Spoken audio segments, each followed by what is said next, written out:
Hari ini kita akan membahas materi tentang komponen-komponen semikonduktor daya. Nah, ini adalah materi yang kedua setelah kemarin kita di sesi pertama kita belajar tentang konsep elektronika daya. Nah, ini merupakan materi dasar sebelum Anda ya membahas tentang materi-materi yang lebih advance, yaitu terkait dengan rangkaian-rangkaian elektronika daya. Oke, kita lanjutkan. Ini untuk biodata saya nggak perlu sampaikan ya. Ini untuk buku referensinya. Semua materi yang saya sampaikan itu sudah saya tuliskan di buku ini. Nah, silakan bukunya dibaca. Buku yang saya tulis judulnya adalah Aplikasi Elektronika Daya pada Sistem Tenaga Listrik. Nah, silakan nanti ya untuk bukunya silakan dibaca agar nanti Anda bisa lebih memahami dengan baik. Kalau ada yang masih belum jelas, nanti silakan ditanyakan. Nah, kita diskusikan. Sebagai pendahuluan, kemarin kita sudah bahas tentang konsep elektronika daya. Nah, elektronika daya itu ilmu yang berkaitan dengan ya, bagaimana kita melakukan perubahan parameter-parameter kelistrikan. Apa yang dirubah? Dari listrik AC dirubah menjadi listrik DC. Nama rangkaiannya adalah rangkaian konverter AC to DC atau dikenal dengan istilah rectifier. Baik yang uncontrol maupun yang control. Yang kedua, nanti kita akan membahas materi tentang rangkaian pengubah dari listrik DC menjadi listrik DC. Namanya adalah DC converter. Ada buck, ada boost, ada buck boost. Buck itu penurun, boost itu penaik. Nah, yang berikutnya ada rangkaian pengubah dari listrik AC ke AC. Namanya adalah AC regulator. Nah, yang keempat ada rangkaian pengubah dari listrik DC ke AC. Nama rangkaiannya adalah inverter. Nah, untuk bisa mewujudkan keempat rangkaian ini, kita membutuhkan komponen-komponen elektronika. Nah, karena di sini komponen elektronika itu dayanya besar, P-nya besar, tegangannya tinggi, dan arusnya juga besar, maka di sini dikenal dengan istilah power electronics. Nah, di sini ada 3 macam fungsi dari komponen elektronika daya ini, atau kita kenal dengan istilah electronic switching. Di sini ada 3 fungsi. Yang pertama adalah fungsi untuk tadi ya, yang pertama switching. Yang kedua adalah fungsi untuk converting. Dan yang ketiga adalah fungsi control. Nah, nanti kita lihat ya di aplikasinya nanti seperti apa. Nah, untuk komponen elektronika daya atau kita kenal dengan istilah electronic switching yang akan kita bahas.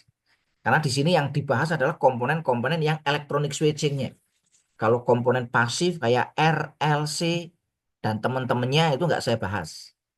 Asumsinya Anda sudah paham ya terkait dengan komponen-komponen elektronika. Karena sama, RLC itu sama. Baik di elektronika dasar maupun di elektronika daya. Nah, yang membedakan adalah komponen-komponen aktif. Komponen aktif di sini adalah untuk fungsi switching elektronik. Nah, apa saja yang nanti akan kita bahas? Yang pertama adalah dioda. Kalau di elektronika dasar namanya dioda biasa. Kalau di power elektronik namanya adalah dioda power atau power diodes.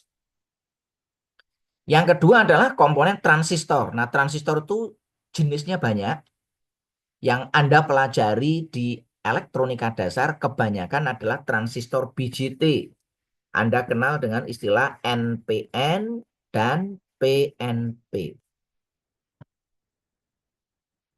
Nah, ini sama ya. Bedanya apa? Kalau di elektronika dasar arusnya, tegangannya, dayanya kecil. Tapi kalau di power electronics itu dayanya lebih besar. Jadi kalau lebih besar berarti tegangannya, arusnya, kapasitas dayanya lebih besar. Itu yang membedakan. Nah, yang ketiga nanti akan kita bahas terkait dengan transistor efek medan atau yang dikenal dengan istilah FET, ya. Field Effect Transistor. Yang cukup terkenal yaitu MOSFET. Nah, nanti akan kita bahas, ya. Nah, yang berikutnya adalah komponen keluarga tiristor. Nah, komponen keluarga tiristor di sini nanti ada SCR. Nah, untuk SCR dan lain sebagainya, ini mungkin di elektronika dasar tidak dibahas. Ini mungkin materi baru. Tapi kalau dioda, BJT, MOSFET, itu di elektronika dasar dibahas. Nah, yang tambahannya di elektronika daya itu adalah keluarga tiristor. Nah, keluarga tiristor itu nanti ada SCR, Silicon Control Rectifier, ada GTO, Gate Turn Off Tiristor, ada diak, ada triak, ada IGBT, ada MCT, dan lain sebagainya. Ini nanti ada banyak turunan-turunan dari keluarganya siapa? Tiristor. Sampai di sini bisa difahami semuanya? Ada yang mau ditanyakan sebelum kita lanjut? Sudah jelas?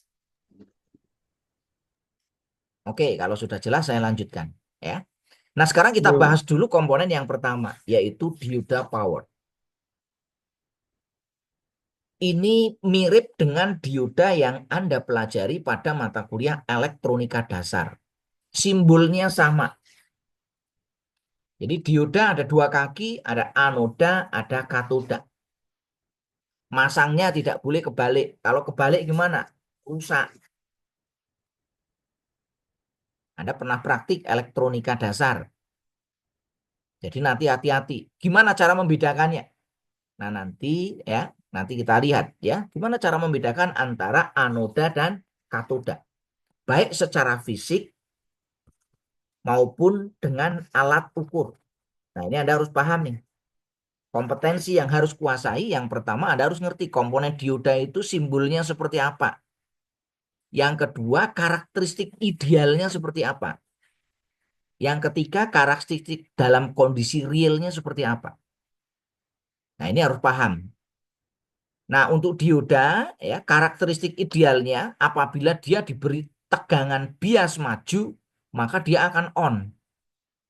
Apabila dia diberi tegangan bias mundur, dia akan off. Tetapi secara real tergantung dari materialnya. Material penyusun dioda ada dua, yaitu adalah silikon, Si, dan germanium atau Ge. Nah, ini yang membedakan. Di mana di sini kalau kita pakai silikon, tegangan aktivasinya adalah 0,7 volt. Jadi dioda yang terbuat dari bahan silikon, kalau kita kasih tegangan kurang dari 0,7 volt, dia tidak akan on.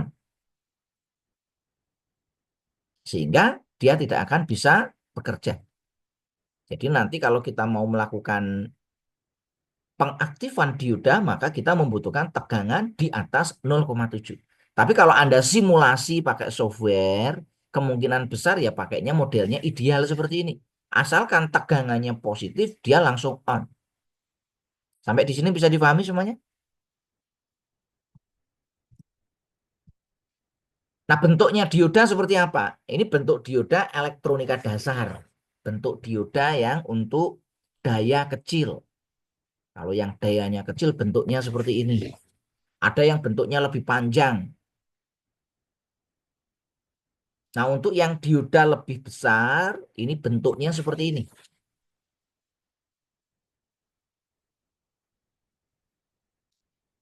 Kadang bentuknya seperti ini. Ini dioda tunggal. Satu dioda. Nah, kadang-kadang dioda itu dijual di pasaran dalam bentuk sudah rangkaian. Contohnya seperti ini. Ini ada 4 kaki, ya. Bisa difahami semua ini. Ini ada kaki. 1, 2, 3, 4. Loh, kok dioda kok kakinya 4? Anda nggak usah bingung, ya. Dioda kakinya 4 berarti ini adalah dioda yang 4 dioda yang dirangkai dalam rangkaian bridge. Dioda yang di rangkaian bridge itu nanti kakinya 4. Kaki input 2, kaki output 2. Bentuk lain seperti ini. Ini bentuk dioda yang ada di pasaran. Ini juga sama, bentuknya bridge. Bentuk lain mungkin seperti ini. Nah, kalau Anda lihat di sini kakinya 4, di sini ada gambar rangkaian ya. Bisa difahami semuanya? Ini rangkaian apa? Bridge. Anda nggak usah bingung. Kok dioda kakinya 4 ya? Dioda secara normal kakinya 2. Kalau kakinya 4 berarti itu ada 4 dioda yang disusun dengan konfigurasi bridge di mana di situ kakinya ada 2. Nah, nanti harus kita baca kaki input yang mana? Apakah yang ini 2 atau yang belakang 2? Maka kita harus paham. Kadang-kadang dioda kakinya 6. Kakinya 6 kenapa? Ini dioda 6 dioda yang disusun jadi 1. Biasanya nanti digunakan untuk rangkaian 3 pas. Untuk rectifier 3 pas. Sampai di sini bisa difahami semuanya? Nah, ini penting ya. Dioda nggak boleh salah masang. Kalau ada salah masang, negatif positif, ini bisa berbahaya. Maka harus dipastikan rangkaiannya benar. Karena dia punya anoda, punya katoda. Kalau Anda masang R itu kebalik tidak apa-apa ya. Masang R, masang L, masang C yang C itu ada 2, ada C yang polar dan non polar. Kalau yang non polar tidak apa-apa, Anda bolak-balik. Tapi kalau yang polar tidak boleh dibalik. Nah, ini Anda harus paham ini komponen-komponen elektronika. Elektronika dasar, elektronika daya. Nah, gimana cara melakukan aktivasi dioda? Untuk melakukan aktivasi dioda, maka tadi sudah saya sebutkan, yang pertama adalah anoda dan katoda dibias maju atau forward bias. Apa yang dimaksud dengan forward bias atau bias maju? Yaitu anoda diberi tegangan positif, katoda diberi tegangan negatif. Maka kalau kita lakukan seperti ini, maka dioda akan on. Sampai di sini bisa difahami? Nah, sebaliknya apabila nanti kita akan melakukan penonaktifkan dioda, maka dioda cukup diberi reverse bias.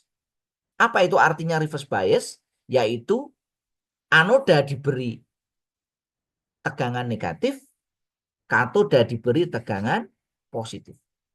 Maka di sini dia seperti sebuah switching atau saklar yang kita off-kan.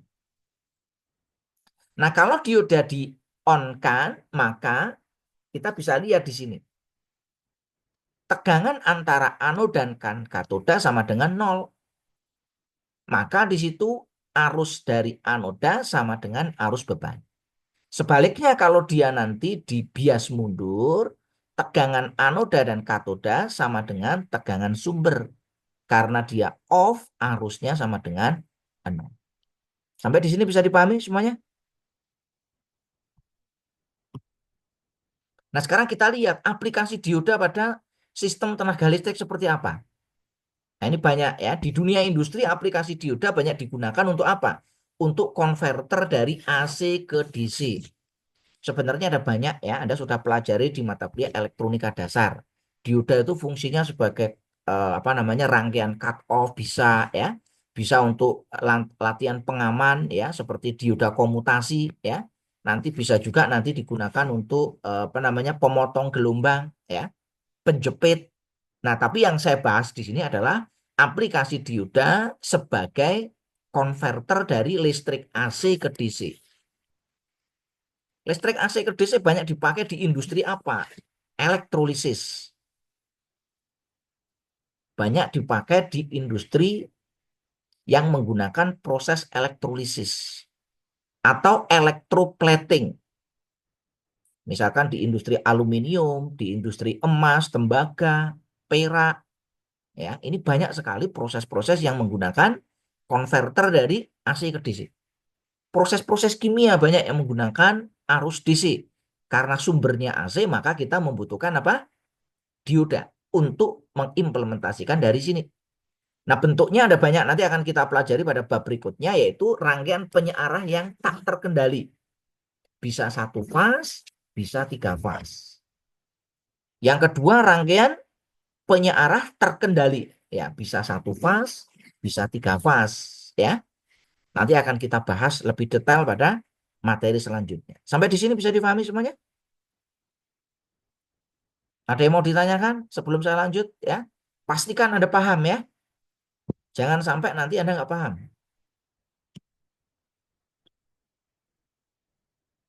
Kalau nggak paham, tanya.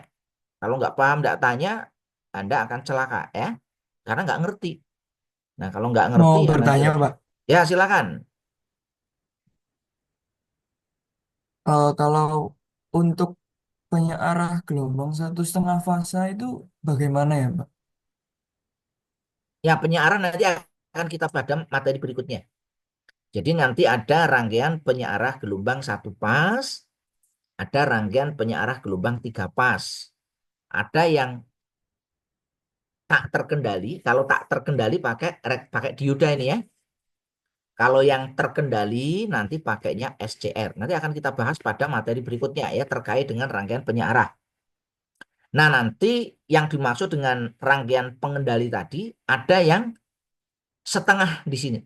Yang separuh nanti dikontrol, yang separuh tidak dikontrol. Nanti kita bahas di materi penyearah ya. Minggu depan insya Allah nanti kita bahas materi tentang penyearah daya. Nah, penyearah daya nanti ada yang uncontrol dan ada yang control. Paham semuanya? Ada yang mau ditanyakan lagi? Baik, Pak. Oke Cukup. ya, cukup ya. Nah, kita langsung masuk ke sini. Nah, yang berikutnya adalah aplikasi dioda untuk AC to AC converter. Jadi pengubah dari rangkaian AC to AC. Rangkaian AC to AC kita bisa menggunakan dioda. Yang uncontrol. Kalau yang control ya kita menggunakan apa? SCR atau triak. Nah, nanti akan kita bahas pada materi yang, kalau tidak salah ini materi yang ke-7 ya. Nanti akan kita bahas. AC regulator. Nah, contoh AC regulator banyak ya. Ini Anda bisa temui ya, aplikasi-aplikasinya seperti itu ya. AC regulator bisa Anda temui misalkan pada rangkaian lampu dimmer. Lampu dimmer ini Anda akan sering nemu ini ya. Kalau di rumah Anda lampu dimmer kan, lampu Anda kontrol terang redupnya. Kalau di industri ini banyak digunakan untuk kontrol apa? Pemanas. Misalkan di industri madu untuk mengurangi kadar air dari madu, karena madu yang terbaik itu kan kadar airnya harus dikontrol ya. Gimana cara mengurangi kadar airnya? Salah satunya nanti bisa menggunakan pemanas. Nah, bagaimana nanti kontrol pemanas? Kita nanti pakai rangkaian dimmer. Berikutnya, rangkaian dimmer juga bisa kita gunakan untuk kontrol kecepatan motor listrik. Karena ini AC berarti motornya motor AC ya. Bisa kita gunakan untuk melakukan pengaturan apa? Torsi motor. Ini bisa kita gunakan ya. Banyak sekali aplikasinya untuk rangkaian AC to AC converter. Bisa juga kita gunakan untuk stabilizer. Anda kalau punya komputer di rumah, tegangannya kan harus konstan tuh. Kalau nggak tegangannya konstan, komputer cepat rusak. Maka harus dikontrol. Maka Anda beli alat namanya apa? Stabilizer. Nah, kalau di pembangkit nanti Anda bisa gunakan AC to AC conversion itu untuk kontrol tegangan dan frekuensi. Karena nanti syaratnya untuk sinkron itu tegangannya harus sama, frekuensinya sama. Nanti Anda masuk di sini. Nah, nanti kita bahas di materi khusus ya, AC to AC conversion. Nah, kita di sini bicaranya adalah komponen ya. Sampai di sini bisa dipahami semuanya? Nah, yang berikutnya adalah transistor power. Transistor merupakan komponen elektronika daya yang banyak digunakan dalam aplikasi. baik di rumah, di kantor, maupun di dunia kerja. Nah, transistor yang dapat digunakan sebagai apa? Sebagai penguat sinyal. Ini kalau Anda yang suka sound, ya, ada yang suka bikin sound system, yang suka bikin sound system biasanya nanti menggunakan transistor apa ini? Ada yang tahu nggak ini? Transistor jenis apa itu? Ini transistor kalau orang lapangan bilangnya apa ini?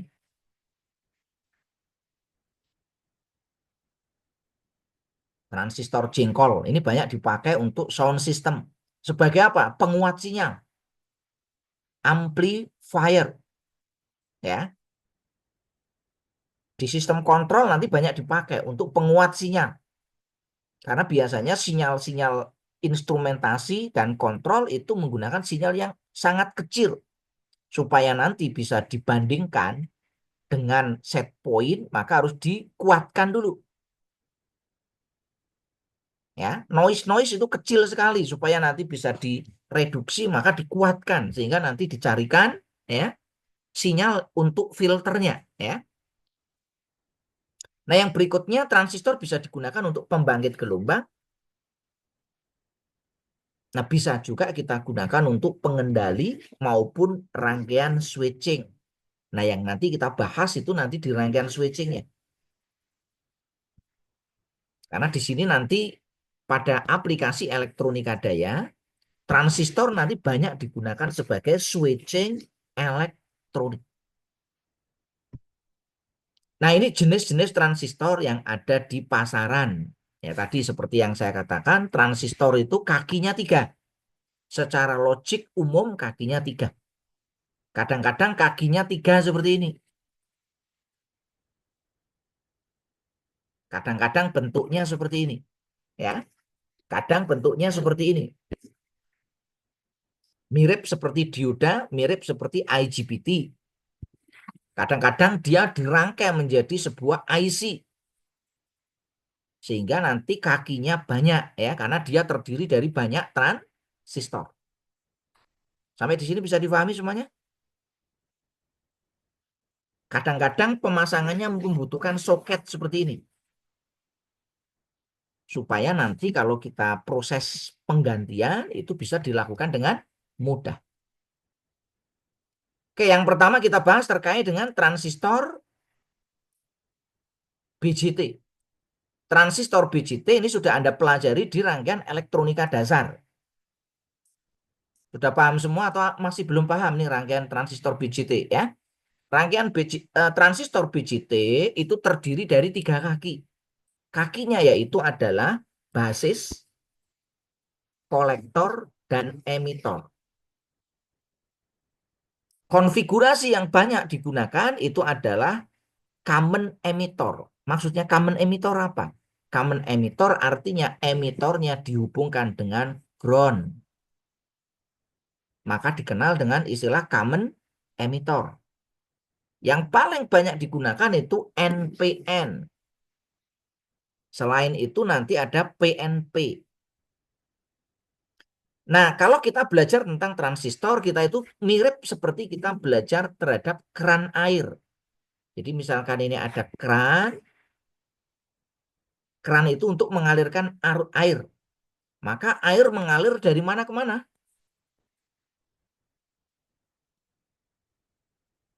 Air mengalir dari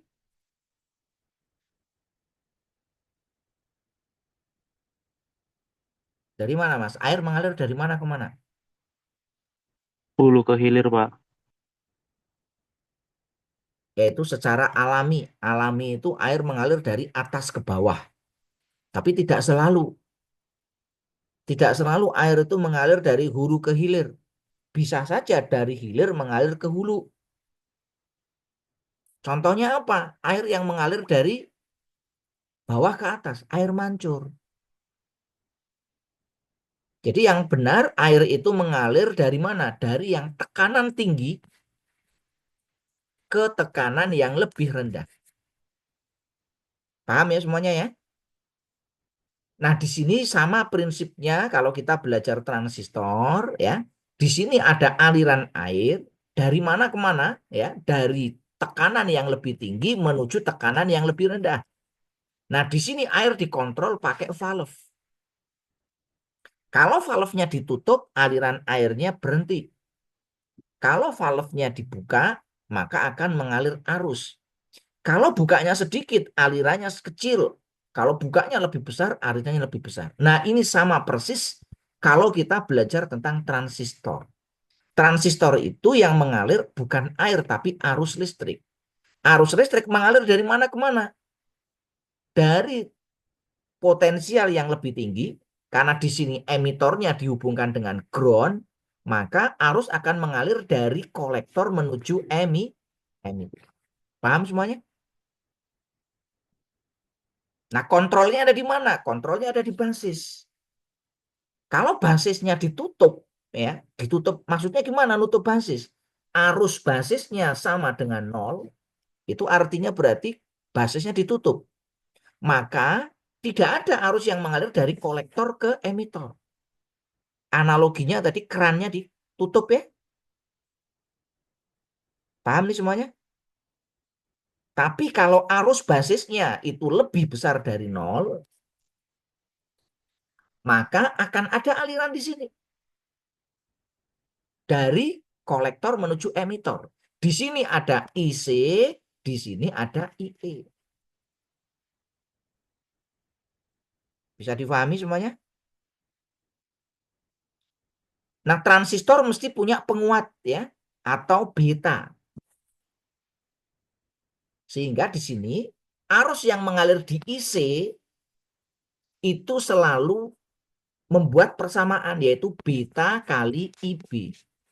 Semakin besar basisnya itu diberi arus, maka arus IC itu akan semakin besar. Bisa difahami sampai di sini prosesnya?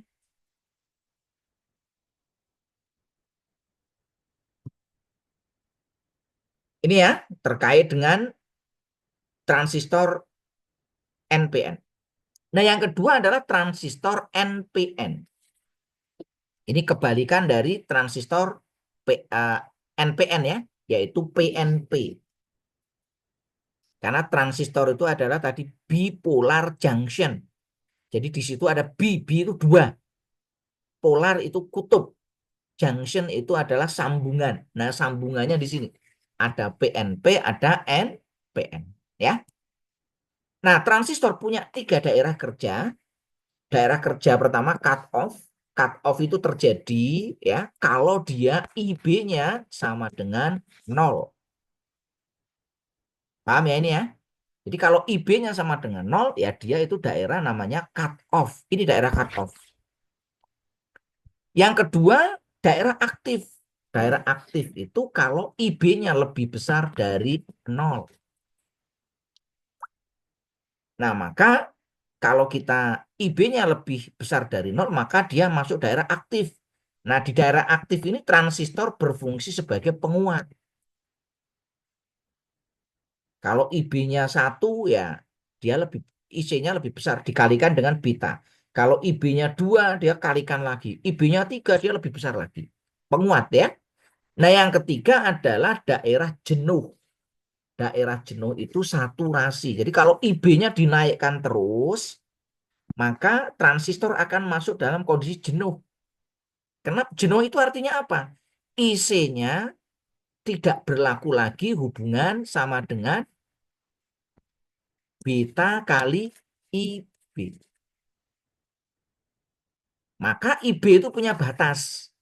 Kalau IB-nya terus dinaikkan, maka ya rumusnya tetap aja mentok karena dia sudah dalam kondisi jenuh. Seperti manusia kan.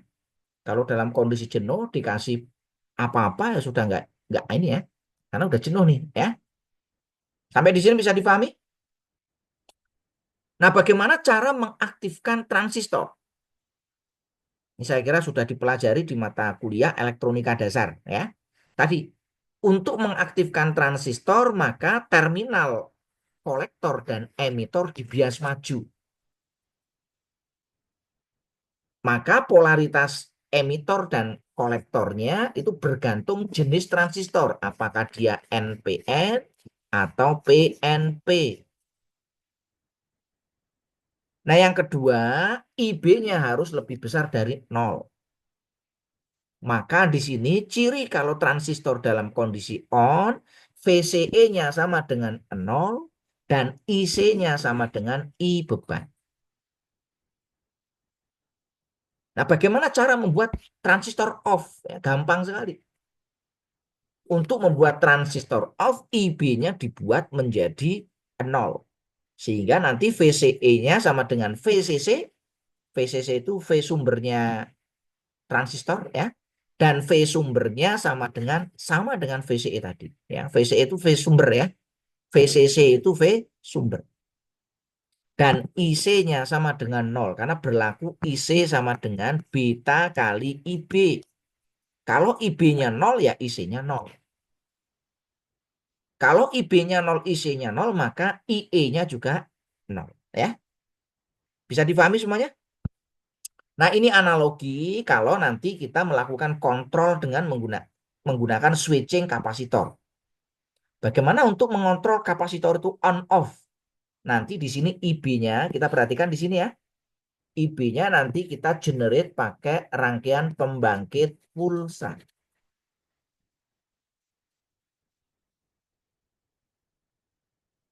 Jadi nanti kalau dia pulsanya positif, berarti IB-nya nanti akan lebih besar dari 0, maka transistor akan on seperti ini.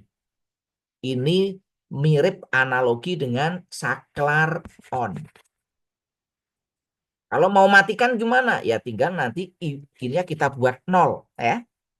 Kalau di sini IB-nya sama dengan 0, dia analogi saklar ini off. Sampai di sini bisa dipahami semuanya? Ini untuk saklar transistor ya. Nah, kelemahan dari BJT apa? BJT itu kontrolnya pakai arus. Nah, kontrol pakai arus, semakin besar arus, maka akan muncul rugi-rugi. I kuadrat R. Sehingga transistor BJT itu kelemahannya panas. Karena I kuadrat R itu adalah energi dalam bentuk panas. Karena dia panas, efisiensinya turun. Ini kelemahan dari BJT. Maka para engineer membuat inovasi, yaitu dengan membuat transistor ya tidak lagi kontrolnya pakai arus tetapi menggunakan FET.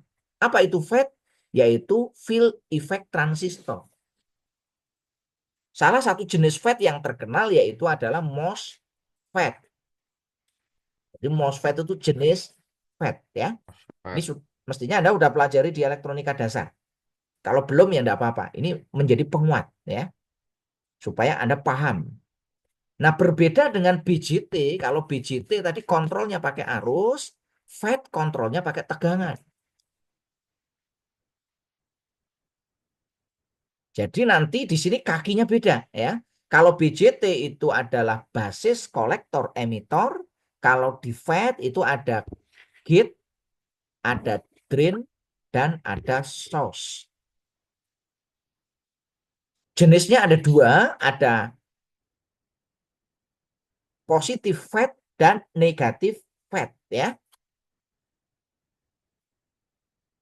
Nah, karena dia kontrolnya pakai tegangan, dia lebih tahan terhadap panas. Sehingga efisiensinya lebih baik dibanding dengan apa? BJT. Nah, transistor FET itu kalau kita lihat strukturnya seperti ini. Ini ada source, ini ada drain, ini ada gate ya. Di mana masing-masing ini ya dipisahkan ya dengan menggunakan material semiconductor. Semi itu artinya adalah apa? Setengah. Setengah isolator, setengah konduktor. Nah, dengan adanya semiconductor ini nanti yang bisa kita kontrol. Karena dia pada kondisi normal berfungsi sebagai isolator. Tetapi apabila nanti dia di-trigger, dia akan menjadi konduktor.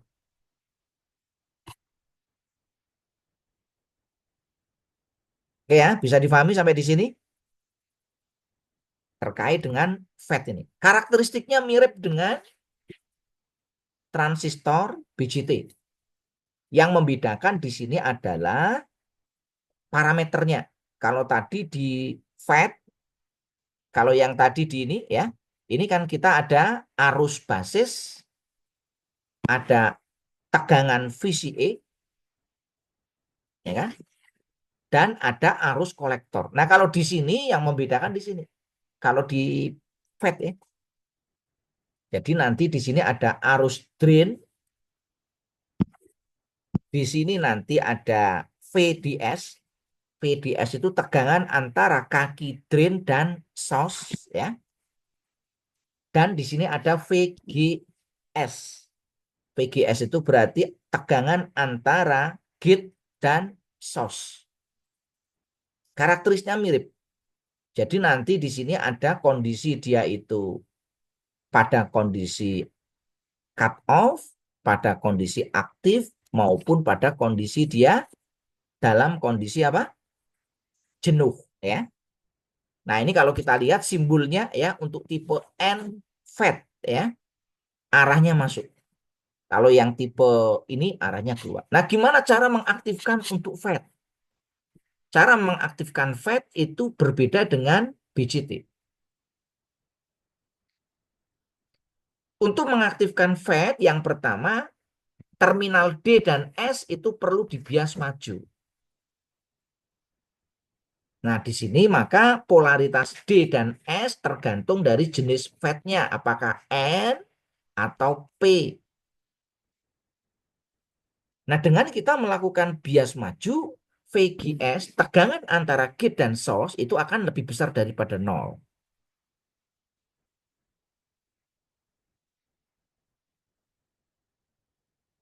Yang berikutnya, tegangan antara drain dan source itu sama dengan 0, dan ID itu sama dengan I beban. Sedangkan cara untuk melakukan pemadaman FET, meng-off-kan FET, itu bisa kita lakukan dengan melakukan pengaturan tegangan. Kalau tadi on itu tegangannya lebih besar dari 0, maka di sini dia harus diatur tegangannya sama dengan 0, maka dia akan mati. Jadi kalau kita mau mengoperasikan saklar elektronik dengan menggunakan FET, ya kita atur tegangannya di sini. Sehingga nanti kita bisa lihat di sini. Kalau tegangannya di sini dia 0 ya, maka di sini transistor off. Kalau di sini tegangannya dia dibuat tegangan gate-nya lebih besar dari 0, maka dia sampai di sini bisa difahami semuanya. Ini ya, mirip dengan itu ya. Nah, yang ketiga itu adalah komponen yang namanya SCR, Silicon Control Rectifier. Secara default SCR kakinya 3. Ini kakinya 3 ya. Kaki 1, 2, 3.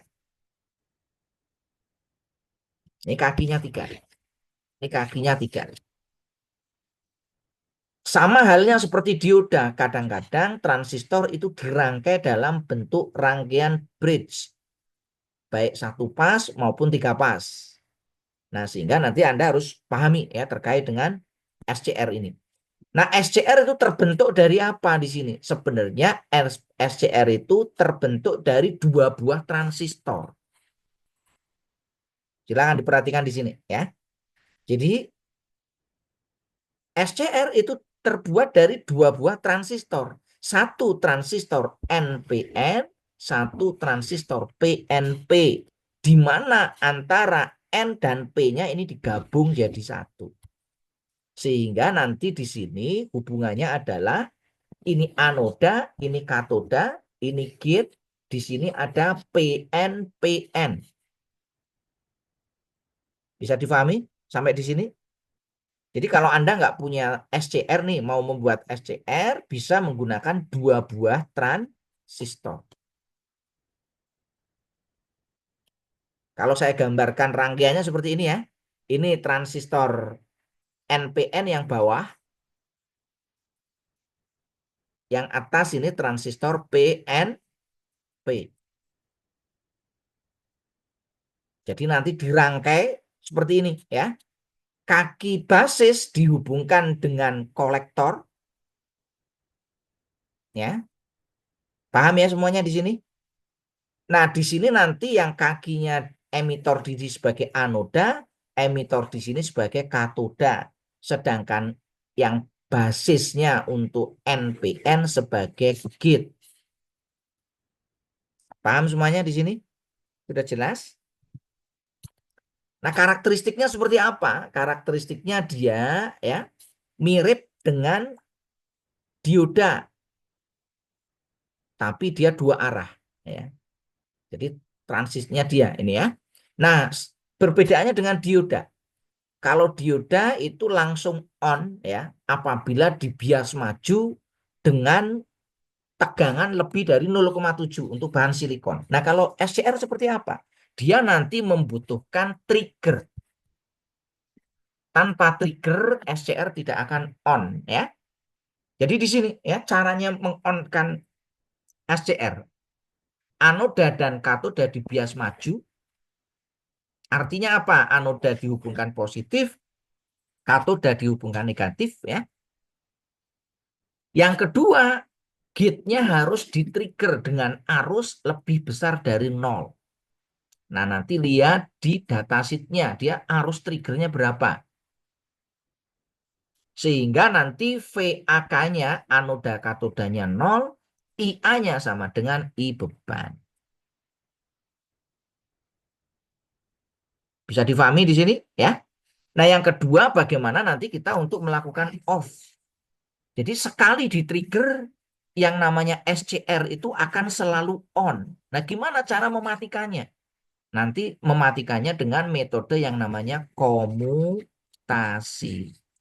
Komutasi bisa pakai listrik AC, bisa pakai listrik DC. Nanti kita pelajari khusus ya. Cara mematikan SCR. Nah, aplikasinya di mana SCR ya? SCR aplikasinya salah satunya ini penyearah terkendali.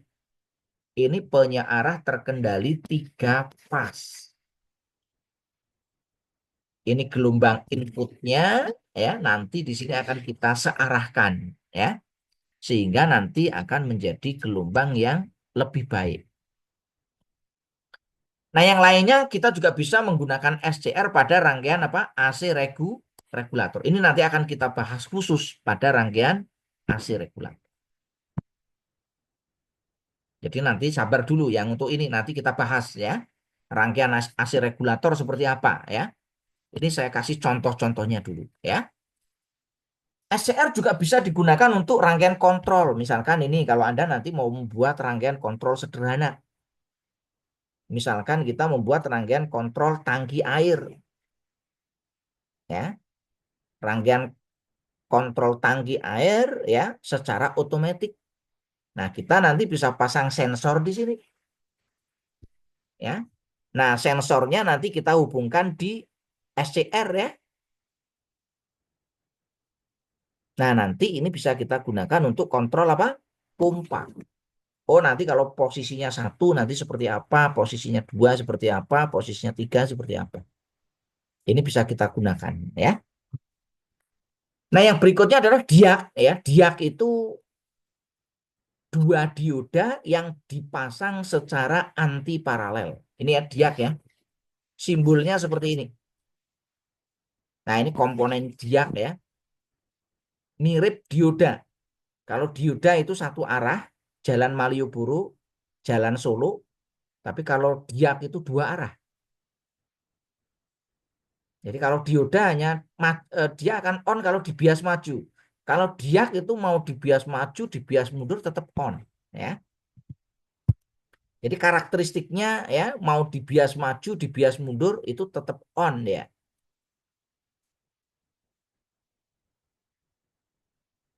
Itu diak ya.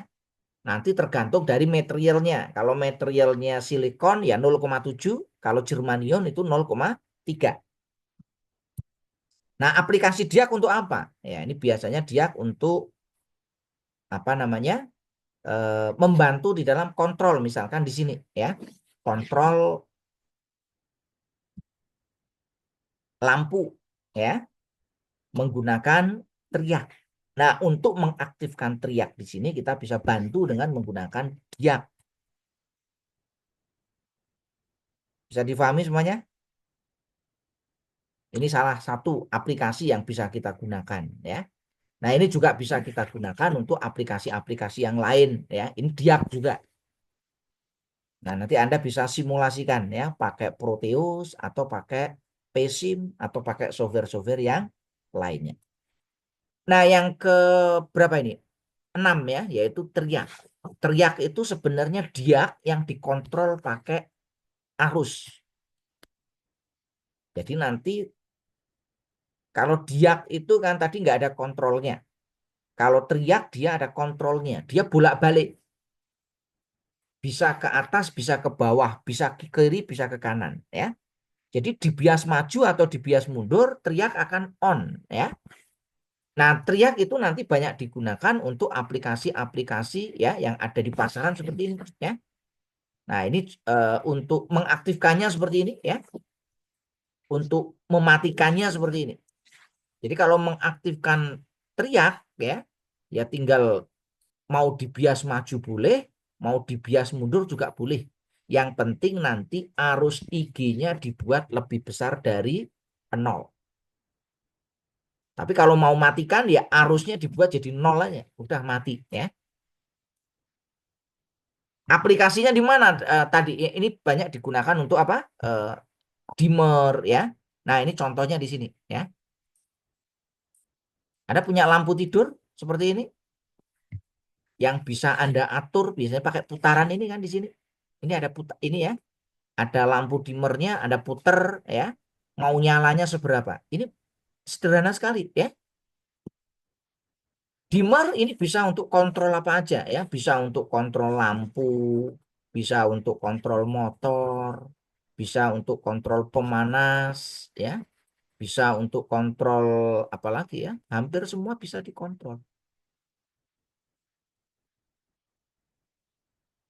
Tingkat kecerahan ya. Bisa nanti dibuat untuk kontrol yang lain ya. Ini sederhana dimmer ya. Nah, yang berikutnya adalah IGBT yaitu insulated gate bipolar transistor. Ini komponen yang baru kombinasi antara BJT dan FET. Kalau BJT kan kaki-kakinya adalah basis kolektor emitor. Kalau FET kaki-kakinya adalah gate drain source. Nah, IGBT ini kombinasi antara BJT dan FET. Sehingga di sini kalau kita lihat simbolnya seperti ini. Ini BJT, kolektor dan emitor. Ini FET, MOSFET ya. Paham semuanya ini? Terkait dengan ini. Nah, simbolnya seperti ini. Ini G-nya, ini C-nya, ini emitor. Jadi nanti ada gate drain source. Itu kalau di FET ya. Tapi kalau di IGBT itu gate kolektor emitor. Nah, ini kalau di ini kadang-kadang dituliskan seperti ini. Gate drain source mirip dengan FET. Bisa juga gate drain S. Kenapa kombinasi? Ini mengkombinasikan antara keunggulan dari BJT dan keunggulan dari FET. FET itu keunggulannya dia triggernya pakai tegangan. Jadi efisiensinya tinggi, tidak ada rugi-rugi. Sedangkan BJT keunggulannya dia cepat ya, dayanya bisa besar ya. Nah, ini contoh IGBT ya yang banyak nanti digunakan di peralatan-peralatan power elektronik ya. Contohnya seperti ini. Ini adalah salah satu peralatan yang digunakan untuk kontrol ya, peralatan-peralatan di industri. Nah, ini contoh ya. Ini aplikasi yang ada di lapangan. Ya, bentuknya komponennya sudah kompleks ya. Nah, ini kalau kalau kita lihat ya, ini seperti ini ya. Dan ini biasanya banyak digunakan untuk kontrol ya, baik motor ya, peralatan-peralatan berat yang ada di industri ya. Karakteristiknya mirip dengan transistor ya, mirip dengan FET, mirip dengan BJT karena sama-sama transistor. Yang membedakan tadi ya, dia menggabungkan keunggulan dari FET dan BJT. Aplikasinya banyak digunakan di sini.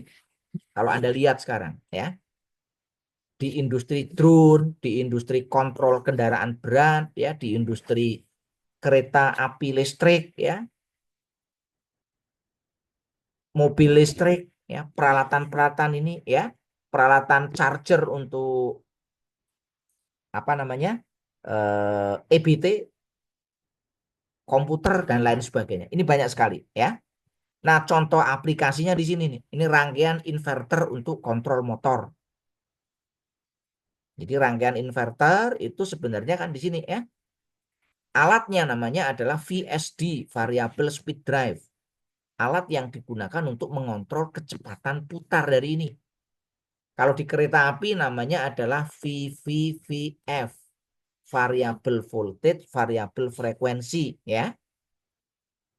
Nah, caranya gimana? Ini inputnya listrik AC, baik 1 maupun 3 pas, masuk ke rangkaian rectifier, nanti difilter, setelah itu nanti diubah menjadi rangkaian AC melalui inverter. Sehingga nanti motor ini kecepatannya bisa kita atur. N sama dengan 120 kalikan F dibagi P. Dengan kita mengatur frekuensinya, maka kita bisa mengatur kecepatan putar motor. Dengan mengatur tegangannya, kita bisa mengatur torsi motor. Sampai di sini bisa dipahami semuanya? Nah, yang terakhir itu adalah GTO atau Gate Turn Off Thyristor ya. Ini termasuk keluarga thyristor. Di sini sama hubungannya adalah NP-NP. Kalau tadi PN-PN kan. Kalau ini NP-NP. Ini bisa dibuat dari dua buah transistor yang digabung jadi satu. Jadi di sini dua buah transistor NPN atau PNP yang dihubung jadi satu sehingga menjadi sebuah GTO ya. Nah, di sini nanti terkait dengan karakteristiknya seperti apa. Nah, ini kita bisa lihat di sini ya. Nah, aplikasinya nanti di mana ya, kita bisa lihat untuk aplikasi-aplikasi GTO ya. Nah, ini untuk komponen-komponen GTO di lapangan seperti ini. Nah, ini contoh-contoh untuk aplikasinya. Nah, ini banyak digunakan untuk nanti apa? PWM ya, untuk konverter, sistem 3 pas ini banyak banyak digunakan seperti ini ya. Oke ya, saya kira itu yang dapat saya sampaikan. Nanti ke depan kita bahas untuk yang lebih detailnya lagi. Silakan kalau ada yang mau ditanyakan.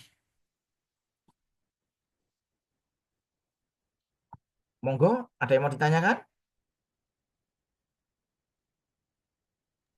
Sudah Belum, jelas Pak. semuanya? Cukup hari ini? Oke ya, minggu depan ya, untuk minggu depan supaya nanti kuliah kita Anda juga bisa lebih persiapan. Saya minta nanti untuk materi-materi berikutnya nanti akan saya kirimkan di apa namanya di WhatsApp grup ya. Nanti Anda ya membuat ya persiapan untuk presentasi ya. Mulai dari minggu depan kita adalah rangkaian pemicu, berikutnya nanti ada rangkaian komutasi, berikutnya nanti ada rangkaian penyearah, berikutnya nanti ada rangkaian DC converter, ada rangkaian AC regulator dan inverter terakhir ya. Nah, nanti Anda menyiapkan untuk presentasi supaya nanti Anda lebih siap ya. Nah, nanti tinggal dibagi aja kelompoknya seperti apa. Oke, saya kira sampai di sini dulu kuliah kita ya. Cukup semuanya? Ada yang mau ditanyakan? Belum ada, Pak. Belum. Belum ada. Oke, ya marilah kita tutup kuliah kita dengan berdoa menurut agama dan kepercayaan kita masing-masing ya. Semoga apa yang kita pelajari ini bermanfaat bagi kita semuanya ya. Akhirul kalam ya, berdoa menurut agama dan kepercayaan masing-masing, saya persilahkan. Cukup, terima kasih. Akhirul kalam, wallahul muwaffiq ila aqwamit thoriq. Assalamualaikum warahmatullahi wabarakatuh. Waalaikumsalam. Waalaikumsalam warahmatullahi wabarakatuh. Oke, sampai jumpa minggu depan.